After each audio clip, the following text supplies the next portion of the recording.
Reflexionamos hoy, día de Nuestra Señora de los Dolores, en un texto del Evangelio de Juan, que nos dice que María está al pie de la cruz con Salomé, con María Magdalena y con otras mujeres. Es el primer texto que quiero reflexionar porque hoy podemos tomar dos.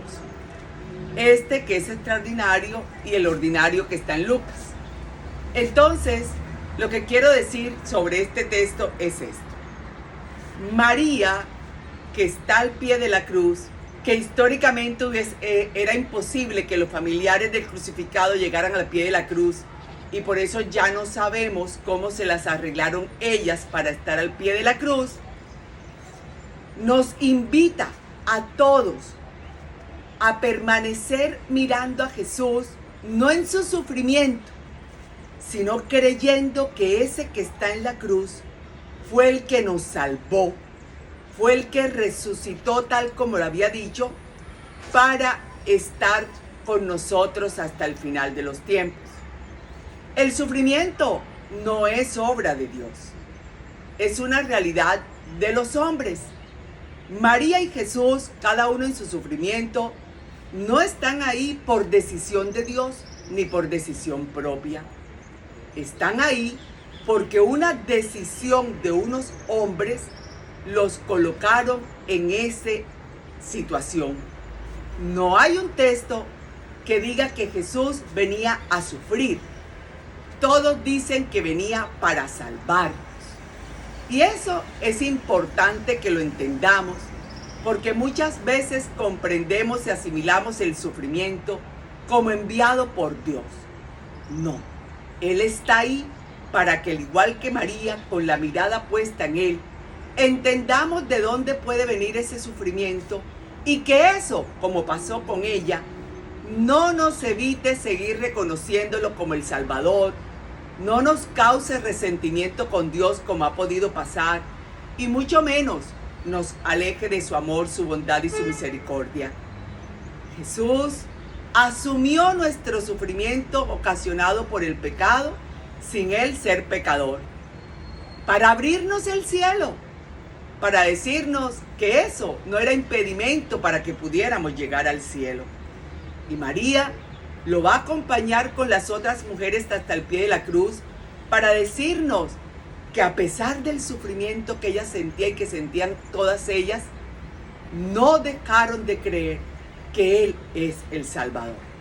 Y el segundo texto, en Lucas, el de la mujer que en casa de Simón el fariseo va a lavar los cabellos de Jesús con sus lágrimas, va a lavar los pies de Jesús y va a secar con sus lágrimas y va a secarlos con sus cabellos, para indicarnos que solo aquel que tiene una experiencia de perdón, que solo aquel que conoce verdaderamente de dónde nos ha sacado Dios, y no me refiero solo a lo amoral, sino precisamente al sufrimiento que ocasiona el pecado, al sufrimiento que ocasiona vivir sin conocer los criterios de Jesús, al sufrimiento que ocasiona las relaciones nuestras cargadas de egoísmo, de odio y de resentimiento, es capaz de postrarse ante Jesús y reconocerlo como maestro, porque esos eran los gestos que reconocían al otro como maestro.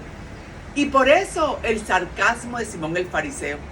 Si este fuera profeta, supiera que ella era prostituta. Y es que lo sabía, porque él era el que la había sacado de ese estado, al que la había llevado circunstancias históricas, al que la había llevado a estar sola, no tener dinero, no ser reconocida como una mujer que tiene valor.